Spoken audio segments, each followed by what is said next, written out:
What if the pearl-clutching HOA president who waved at everyone with that fake sweet smile was actually running a shakedown operation from her McMansion? What if she labeled your wheelchair ramp an eyesore violation and turned the whole neighborhood against you with whispers about special treatment? And what if that Karen finally picked the one family who knew exactly how to make her regret it? I'll never forget that morning because it started so ordinary it almost felt staged. The coffee pot was gurgling. The radio was murmuring some old country song, and the sun came through the kitchen window like a lazy apology for the week before. My sister Eva was in her wheelchair by the front window reading the local paper and pretending not to notice I'd burned the toast again. My brothers Luke and Grant, both ex-Navy SEALs, sat at the table with that quiet, gravity-defying calm they brought home from overseas. Then came the knock. Not a knock, a command. 3 sharp, hollow thuds that made the window glass tremble. A man's voice followed, deep and aggressive, the kind you hear from someone used to being obeyed. Neighborhood Enforcement Unit. Open the door. I froze halfway through pouring my coffee. Eva's eyes lifted, sharp and alert. The same eyes that once sized up threats in Afghanistan before the rest of us even knew danger existed. Through the blinds we saw them. 3 men in matching dark blue jackets. Bold white, HOA enforcement letters across the back. Too clean, like they'd just come out of a box. Tactical belts, boots, and one carrying what looked disturbingly like a rifle. We exchanged that look. No words. Just shared understanding that something was way off. The knock came again. Harder. Open the door or we'll force entry. Eva's voice stayed calm as still water. Nobody moves closer to that door. Years of training don't let you freeze. Luke positioned himself near the hallway. Grant angled toward the living room window. I called out. This is private property. State your business or leave. The lead man barked back. Multiple HOA violations. We're here to enforce compliance. HOA, that was laughable. Our old association had dissolved 2 years ago after a messy lawsuit. Whatever this was, it wasn't about grass height or mailbox colors. Eva narrowed her eyes. Identify yourselves, names, badges, and your supervisor's contact. Silence. Then the metallic click, safety off. Luke muttered, they're armed. Not HOA, before we could say another word. Boom. The door frame exploded inward. Splinters flying. They stormed in shouting commands.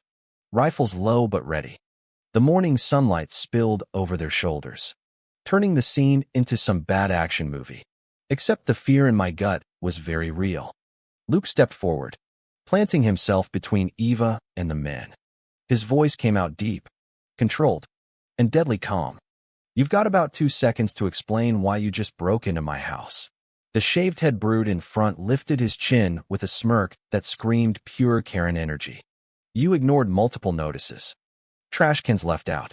Lawn over code height. Unapproved wheelchair ramp. Deb Caldwell says it's destroying property values. Eva cut him off, voice sharp as a blade. You don't send rifles for a ramp. Who sent you? He sneered. The board. We handle enforcement. Grant shifted slightly. Yeah? Which board? Because I know every HOA officer in this county, and none of them carry carbines. That hesitation was delicious, the first crack in their armor. Eva raised her voice just enough. You're trespassing. You have 10 seconds to leave before the sheriff's department is notified. The man chuckled, low and humorless. Go ahead. God. That laugh. The sound of someone who thought they were untouchable because Deb Caldwell, our neighborhood queen, had their backs. She'd spent months posting on the community app about that entitled veteran Elena Vargas milking benefits with her ugly ramp, expecting everyone to bend the rules. Eva had stayed silent, smiling politely at block parties while the gossip spread like cheap fertilizer. But silence wasn't weakness, it was reconnaissance. The air shifted. Luke's stance widened. Grant blocked an angle. Eva didn't move, but her silence spoke volumes. Up close, their uniforms looked sloppy, patches barely stitched. Tactical belts mismatched. Pretend soldiers. Rena thugs with delusions of authority. The tall one fidgeted with his radio. The lead man tried again. Sometimes people need persuasion. Eva's tone went ice cold. Try me. Another click. But before it escalated, Luke took one slow step forward, radiating quiet menace. You're standing in a Navy family's house. 2 SEALs, 1 Marine intel officer. You sure you want to find out what persuasion looks like here? For the first time, the smirk cracked. He glanced at his buddies, weighing options. Behind them, the black SUV idled loud enough to cover a retreat. Eva said softly, "Hear that engine? That's your backup getting nervous. I suggest you follow their lead." They backed out slowly, eyes darting, trying to salvage pride. SUV doors slammed. Tires screeched. But none of us exhaled. Luke shut what was left of the door. That wasn't about violations. They were probing, seeing who's home. Grant snapped a photo of the plate. Fake. Registered to nothing. Eva rolled to her laptop. Already typing. If they're dumb enough to reuse that vehicle, I'll find them. From the street, we spotted another car, silver sedan under a tree. Tinted windows. Someone inside with an earpiece. Watching. That night we started prepping. Old habits die hard. Grant pulled out a small black case, 2 compact drones. Silent and agile.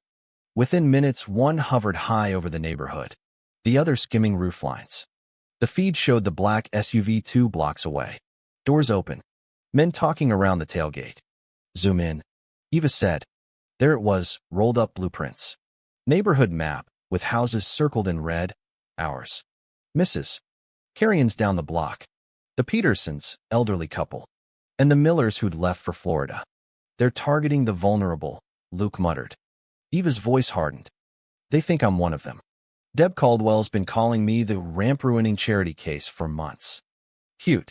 We spent the next day turning our home into a fortress disguised as suburbia, hidden cameras under eaves, fishing line trip alerts, a signal jammer cutting comms in a 60-foot radius. Eva oversaw it all from her laptop, sharp mind orchestrating like the commander she was. That evening the 3 of us sat in the dim kitchen. Dinner barely touched. Luke cleaned his pistol with overseas focus. Grant checked sensors. Eva said quietly, if they come back, they'll expect fear. Let's give them something else. And we did. It was just past 10 when the first alert pinged. Motion at the side fence. Then rear. 5 figures this time. Same blue jackets. Eva whispered through the earpiece. They're spreading out. Luke and Grant melted into shadows. I watched the monitor. One man crouched by the gate, foot caught the fishing line. Faint metallic ting. Stumble. Curse. Grant grinned in the dark. Got him.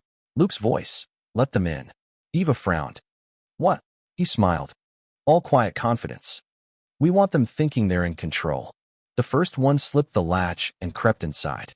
His earpiece crackled once, then died as the jammer kicked in. He took 2 steps into the dark kitchen, and Grant appeared behind him.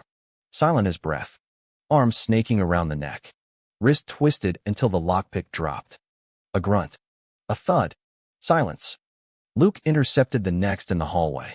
Gun to ribs. Now we're going for a little walk.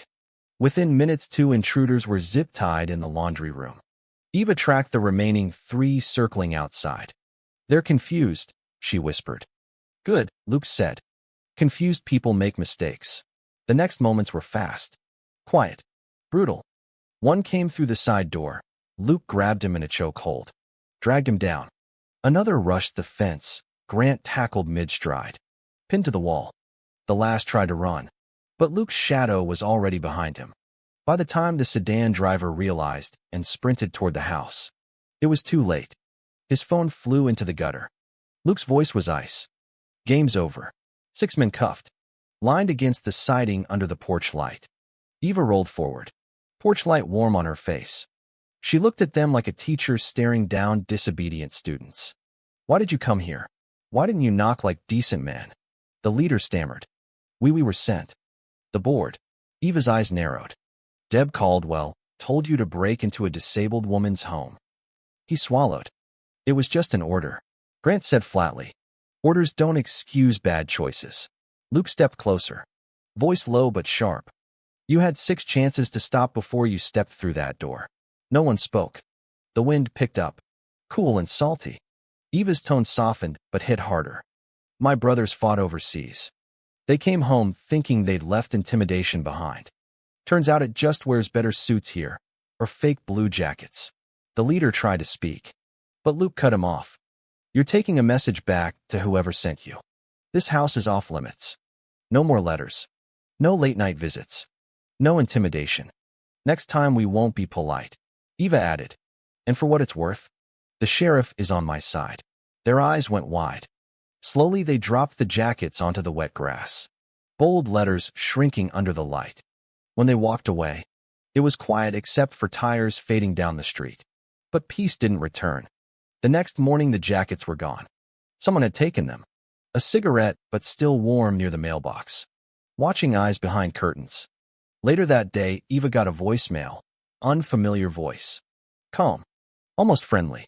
We don't want trouble. MS. Vargas. But rules are rules. We'll be seeing you soon. She replayed it twice before showing us. Grant's knuckles turned white. Luke pocketed the phone. That wasn't a warning. It's leverage. We stopped waiting. That night the kitchen table turned into a war room. Eva drew up 3 columns. Evidence. Allies. Leverage. First we gathered proof. Every letter. Every timestamp. Grant synced footage from neighbors' ring cams.